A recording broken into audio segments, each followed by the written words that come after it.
आज हम supreme court के एक ऐसे लैंडमार्क केस को समझने वाले हैं जो हर जमीन मालिक और टैक्स लॉ के स्टूडेंट को जरूर पता होना चाहिए।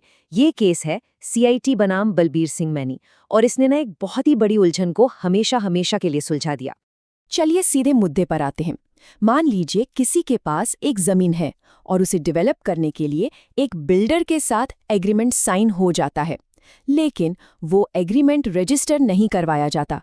तो सवाल ये उठता है कि क्या इस सिचुएशन में भी कैपिटल गेन्स टैक्स देना पड़ेगा? यही वो सवाल है जो इस पूरे केस की जड़ में है। तो चलिए अब उस असली कहानी को देखते हैं जिसकी वजह से ये सवाल सीधा सुप्रीम कोर्ट तक जा पहुंचा। ये कहानी एक जमीन मालिक की है जो अनजाने में ही टैक्स विभाग के एक बड़े जाल में फंस गए थे। तो मामला है बलबीर सिंह मैनी का। हुआ ये कि उन्होंने अपनी जमीन के लिए एक बिल्डर के साथ एक जॉइंट डेवलपमेंट एग्रीमेंट, जिसे हम जेडीए भी कहते हैं, साइन किया। डील बड़ी सीधी सादी थी।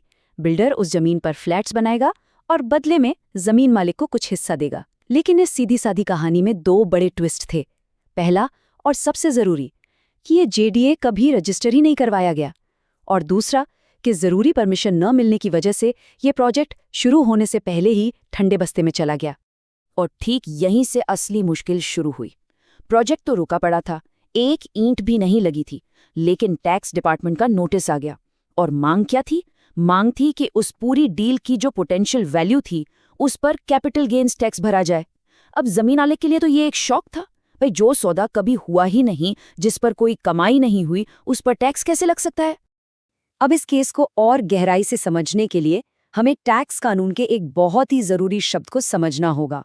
वो शब्द है ट्रांसफर या हस्तांतरण, क्योंकि कैपिटल गेन्स टैक्स की पूरी कहानी इसी एक शब्द के इर्द गिर्द घूमती है।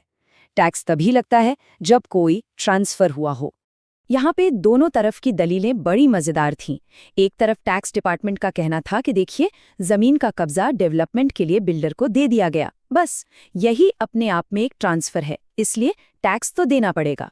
वही बलबीर सिंह मैनी का पक्ष था कि अरे भाई, जब एग्रीमेंट ही रजिस्टर्ड नहीं है तो वो कानून की नज़र में तो एक अधूरा दस्तावेज है, तो एक अधूरे डॉक्यूमेंट के आधार पर इसे ट्रांसफर कैसे मान सकते हैं?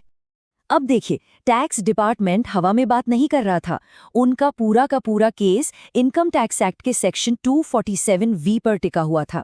ये सेक्शन क्या कहता है? ये कहता है कि अगर किसी को प्रॉपर्टी का कब्जा ट्रांसफर ऑफ प्रॉपर्टी एक्ट के सेक्शन 53A के तहत हुए किसी कॉन्ट्रैक्ट की वजह से मिलता है तो उसे ट्रांसफर ही माना जाएगा। तो देखा, इनकम टैक्स का एक सेक्शन सीधे सीधे प्रॉपर्टी लॉ के दूसरे सेक्शन से जुड़ गया। अब सारा खेल सेक्शन 53A पर आकर टिक गया। और यहीं पर आता है कहानी का सबसे बड़ा ट्विस्ट। एक ऐसी कानूनी बारीकी सामने आती है जिस पर ज्यादातर लोगों का ध्यान ही नहीं जाता, लेकिन जिसने इस पूरे केस का रुख ही पलट कर रख दिया, और वो थी रजिस्ट्रेशन की शर्त। इस मुद्दे पर सुप्रीम कोर्ट ने बिल्कुल सीधी और साफ बात कही। कोर्ट ने कहा कि साल 2001 में एक संशोधन हुआ था और उसके बाद अगर कोई अग्रीमेंट रजिस्टर्ड नहीं है तो सेक्शन 53A के लिहाज से उसकी कोई कानूनी वैल्यू नहीं है।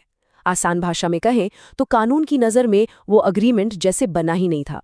इस बात को समझना बहुत ज़रूरी है कि साल 2001 में कानून में एक बहुत बड़ा बदलाव आया था। 2001 से पहले बिना रजिस्ट्रेशन वाले अग्रीमेंट को भी सेक्शन 53A में थोड़ी बहुत मान्यता मिल जाती थी, लेकिन 2001 के संशोधन ने इसे बिल्कुल साफ कर दिया कि अगर सेक्शन 53A का फायदा लेना है तो अग्रीमेंट का रजिस्टर्ड होना कंपल्सरी है, अनिवार्य है। और बलबीर सिंह मैनी का जेडीए बना था 2007 में, यानी इस नए और सख्त कानून के लागू होने के बाद।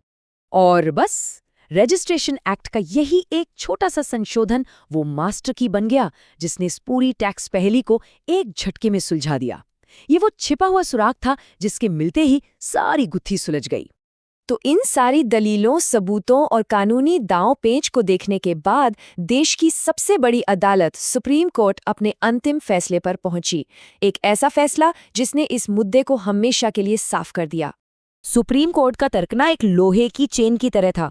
देखिए कड़ियां कैसे जुड़ती हैं। पहली बात, कैपिटल गेन्स टैक्स के लिए ट्रांसफर होना जरूरी है, ठीक है। दूसरी बात, टैक्स डिपार्टमेंट का केस सेक्शन 247V पर आधारित था। तीसरी बात, वो सेक्शन खुद सेक्शन 53A पर डिपेंड करता है। चौथी बात, 2001 के बाद से सेक्शन 53A के लिए रजिस्ट्रेशन अनिवार्य है। और पांचवी बात, इस केस में जेडी रजिस्टर था ही नहीं। तो नतीजा क्या निकला? नतीजा बिल्कुल साफ था।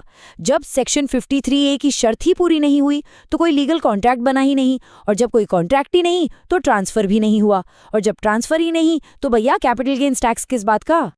और इतना ही नहीं, कोर्ट में एक और बड़ी प्रैक्टिकल बात कही। उन्होंने कहा कि टैक्स जो है वो हमेशा असल कमाई पर लगता है, किसी काल्पनिक या कागजी कमाई पर नहीं। जब प्रोजेक्ट जमीन पर बना ही नहीं, जमीन मालिक की जेब में 1 रुपया तक नहीं आया, तो किसी हाइपोथेटिकल इनकम पर टैक्स मांगना ये सरासर गलत है।